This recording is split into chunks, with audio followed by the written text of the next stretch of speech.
Il ritorno di Ken il Guerriero, prodotto da Warner Bros. Japan, è finalmente realtà su Prime Video. Ma la domanda è: sono riusciti davvero a sorprenderci oppure si sono limitati a confermare le aspettative senza aggiungere nulla di davvero inaspettato? Scopriamolo subito.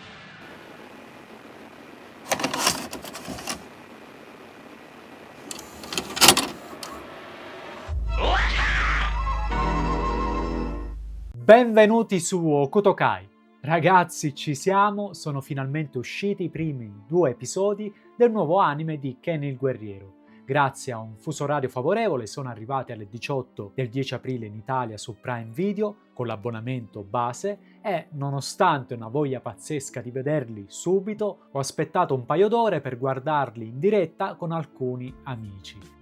Non vi nego che è stato davvero emozionante guardarli e commentarli insieme, anche se forse in alcune scene si nota un po' la mia sofferenza. Se vi siete persi la live, la trovate qui.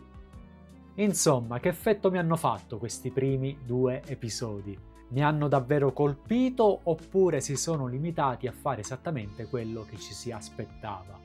Vi dirò, ci sono aspetti che mi sono piaciuti e altri che invece non mi hanno convinto per niente. A livello grafico è esattamente ciò che avevamo visto nei trailer, nessuna differenza, nessun miglioramento, zero sorprese. I personaggi in CGI purtroppo non brillano per qualità e, come ho già detto più volte nei video precedenti, risultano spesso poco espressivi oppure al contrario grotteschi, le anatomie sono strane, i capelli sembrano fatti di plastica a forma di diversi tipi di frutta, i vestiti non seguono le forme del corpo e spesso rimangono rigidi. Alcuni personaggi secondari poi risultano davvero imbarazzanti.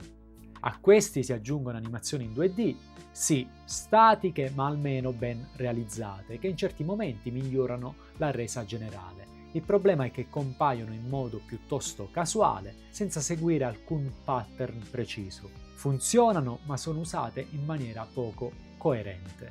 Riescono comunque a darmi qualcosa su cui rifarmi gli occhi, anche se solo per pochi istanti. La fotografia è, diciamo, particolare. Molte scene sono ambientate di notte, anche quando nel manga non lo erano, con un uso massiccio di luci al neon ed effetti luminosi su personaggi che risultano piuttosto invasivi e artificiali.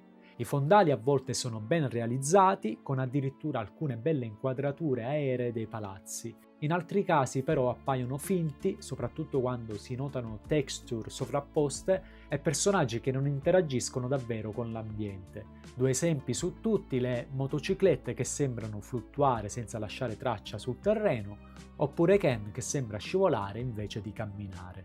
Le animazioni sono spesso poco ispirate, la recitazione risulta piatta e senza la minima convinzione, e i movimenti dei personaggi risultano poco fluidi e innaturali, quasi robotici.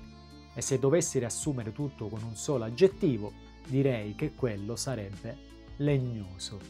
Però, attenzione, non è tutto negativo. La storia funziona e anche bene. Gli episodi scorrono in modo fluido, non annoiano e si percepisce un certo impegno nel seguire il manga in maniera abbastanza fedele.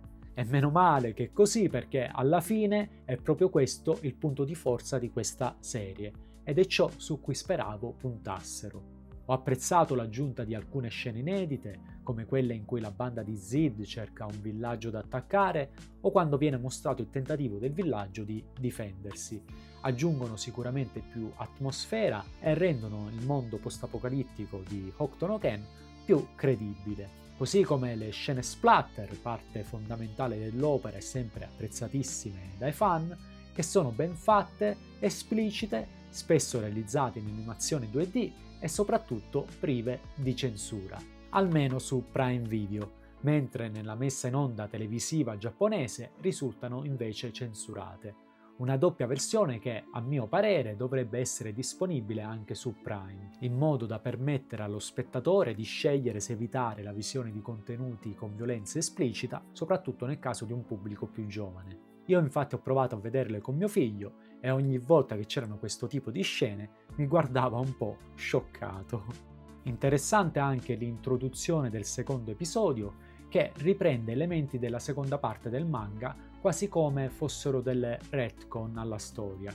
Chissà se continueranno su questa linea, magari andando a sistemare altri punti in cui le incongruenze erano più evidenti. Una scelta molto intelligente. Altre scelte invece mi hanno convinto di meno. Per esempio l'inizio in action con lo scontro contro Shin lo trovo superfluo e finisce per anticipare troppo presto l'identità di King, togliendo mistero al personaggio. E anche i combattimenti contro i vari banditi li ho trovati eccessivamente lunghi, anche se capisco benissimo l'intenzione. Infatti volevano chiarire subito che si tratta di un anime d'azione con combattimenti dinamici e spettacolari, o almeno nelle intenzioni. E apprezzo anche il tentativo di dare a queste sequenze uno stile diverso, con luci più forti, ombre marcate e sfondi minimali. Però l'effetto finale, personalmente, mi è sembrato più quello di un videogioco ancora in fase di sviluppo. In più, vedere Ken fare così tanta fatica contro degli sgherri qualunque, usando più la forza bruta che le tecniche di Okuto, mi ha fatto storcere un po' il naso. Per non parlare poi del goffo tentativo di sfondare la quarta parete, con il sangue che schizza ripetutamente sulla camera, o con il personaggio che, in seguito a un pugno di Ken, sfonda lo schermo in stile vetrina rotta. L'idea poteva sembrare buona sulla carta, ma secondo me finisce per ridicolizzare l'azione. Ho notato anche una certa mancanza di enfasi in alcune scene fondamentali, soprattutto nei momenti chiave di Ken. Le sue prime volte, secondo me, andavano valorizzate con un'attenzione particolare. Invece qui risultano affrettate, poche incisive, e anche se non amo fare paragoni con la serie originale, perché credo che le due serie possano coesistere indipendentemente l'una dall'altra, in questo caso però è l'unico modo per spiegare cosa intendo. Quando Ken si strappa i vestiti contro Shin, la scena parte bene, ma subito dopo ce lo ritroviamo già di spalle, a torso nudo, senza alcuna enfasi. È come se fossero stati tagliati alcuni frame. Nell'anime storico quel momento era molto più carico di tensione e si percepiva tutta la rabbia di Ken attraverso questo gesto. Anche il momento in cui colpisce il punto di pressione di Lin mi è sembrato frettoloso e senza la giusta tensione. Una scena che avrebbe dovuto essere potente, anche perché è parte del titolo dell'episodio, ma che finisce per durare troppo poco. La prima volta che mostra le 7 cicatrici l'ho trovata anch'essa sbrigativa e poco impattante, infatti non abbiamo quasi neanche il tempo di capire cosa sta succedendo, che è già finita, a differenza di quanto accadeva nell'anime storico. Così come le prime scene in cui vediamo le teste dei nemici esplodere. Per chi conosce già l'opera può anche funzionare, ma per chi la scopre adesso manca quell'attenzione che certe scene dovrebbero avere. Infatti stiamo vedendo per la prima volta gli effetti dei colpi di Ken e serve il tempo giusto per far restare a bocca aperta sia i personaggi che noi spettatori. E non è nemmeno una questione di tempistiche, si poteva sacrificare benissimo qualche secondo delle nuove scene per dare più spazio a questi momenti. Allo stesso tempo però ci sono scene molto ispirate che riescono quasi a commuovere, come quella in cui parla o riporta a casa il vecchio Misumi, che è molto toccante come scena, anche se qui l'animazione dei modelli tocca davvero il fondo. Molto belle anche le sequenze in stile Harmony Cell, che vengono utilizzate nei momenti che nel manga coincidevano con la fine dei capitoli e che richiamano le tavole di Hara con uno stile leggermente rimodernato. Sono davvero belle e funzionano benissimo. E poi, la chicca dell'episodio, il cambio scena in stile anime storico, quello con l'effetto scossa per intenderci. Piccolo omaggio che non guasta mai. Passando alle musiche, accompagnano bene le scene e risultano coerenti con Hokuto no Ken. Certo non reggono il confronto con le musiche degli anni '80, ma oggi è difficile aspettarsi produzioni di quel tipo. Il doppiaggio giapponese è eccellente e funziona perfettamente per tutti i personaggi, riuscendo persino a elevare il prodotto. Però quello che interessa davvero a noi è il doppiaggio italiano, realizzato da Transperfect Media, che nel complesso è di buon livello e riesce a coinvolgere. Alcune voci si potevano rendere leggermente più convincenti, oppure meno fastidiose come quelle di Lin e di Bat. Ma mentre Lin è fastidiosa per natura, Subat però va riconosciuto che il doppiatore riesce comunque a dare una certa personalità al personaggio, anche se nella versione giapponese non risultava così antipatico. Maurizio Merluzzo è promosso nel ruolo di Ken per quanto mi riguarda, tono giusto, buona intensità, urla convincenti. Mai come quelle giapponesi, ma considerando quanto sia difficile passare da un tono basso e profondo ad acuti in falsetto, non è per niente male. Se proprio dovessi trovare un difetto, a volte per via del labiale, alcune battute risultano recitate un po' al rallentatore. Anche il timbro di Ken può sembrare più maturo rispetto all'età del personaggio, ma anche qui la colpa è del character design che lo rappresenta già come un uomo adulto fatto e finito, purtroppo, quindi non lo considero un errore. In fondo anche nella versione giapponese la voce ha una certa maturità. L'adattamento dei dialoghi è nel complesso valido, anche se ogni tanto inciampa in scelte discutibili. Un esempio è il cambio dei titoli. Il primo episodio, storicamente noto come Un grido dal cuore, sia in originale sia in tutte le edizioni italiane dei manga, qui diventa Le grida del suo animo. Titolo che poi non viene collegato bene, visto che quando Rin, catturata da Zid, grida, Ken dice il suo cuore ha gridato, dimenticandosi che doveva essere il suo animo. E anche il secondo episodio, che doveva essere per un domani migliore, viene trasformato in C'è ancora domani.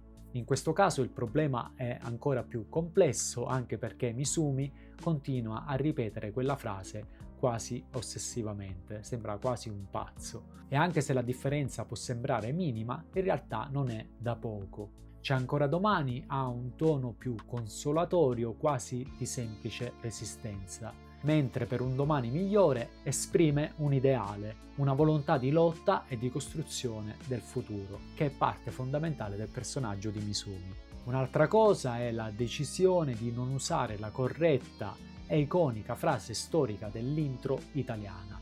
Tuttavia, la razza umana era sopravvissuta, sostituendola con una poco incisiva eppure, l'uomo in qualche modo riuscì a sopravvivere. Nulla di drammatico, ma sono dettagli che i fan notano e sicuramente avrebbero apprezzato di più. Inoltre avrei preferito un Ken meno colorito nel linguaggio, così da distaccarlo meglio dai nemici, che invece hanno il giusto livello di volgarità. Perché Ken che dice stronzo stempiato, scusate, proprio non ci siamo. E se non l'avete visto in altre lingue vi consiglio la versione inglese, lì sì che c'è da rabbrividire. Vi faccio ascoltare giusto 2 scene per rendere l'idea. I am a master of combat. You cannot kill me. What? Hakuto Shinken, huh? Ha! Yeah.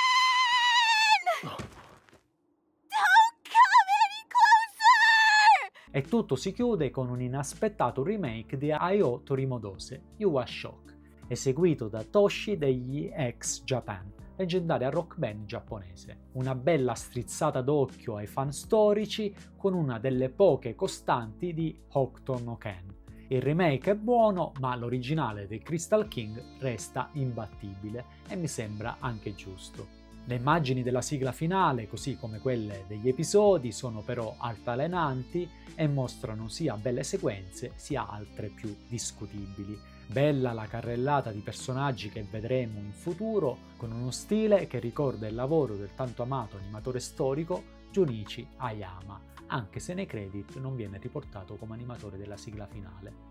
Chissà. Se invece volete sapere che ne penso della sigla iniziale, vi rimando a questo video dove lo analizzo frame by frame.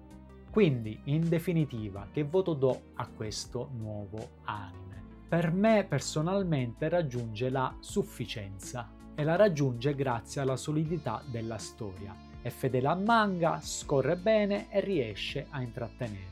È un prodotto tutto sommato guardabile, non annoia e nonostante alcune scene leggermente sbrigative, la sceneggiatura è solida. La vera nota dolente rimane la CGI, che abbassa sensibilmente il livello complessivo e pesa tantissimo sull'esperienza visiva. Spero però che andando avanti la situazione migliori e che si riesca a raggiungere almeno un livello discreto, magari arrivando a una seconda stagione con modelli e animazioni rinnovati. Perché, diciamolo chiaramente, l'impatto visivo e l'espressività dei personaggi, sia nel manga di Hara che nel lavoro fatto nell'anime storico da Masami Suda, erano una parte fondamentale del successo di Hokuto no Ken. E per un'opera che celebra i 40 anni, se l'intento era quello di creare qualcosa di fedele al manga originale, allora si poteva e forse si doveva fare di più.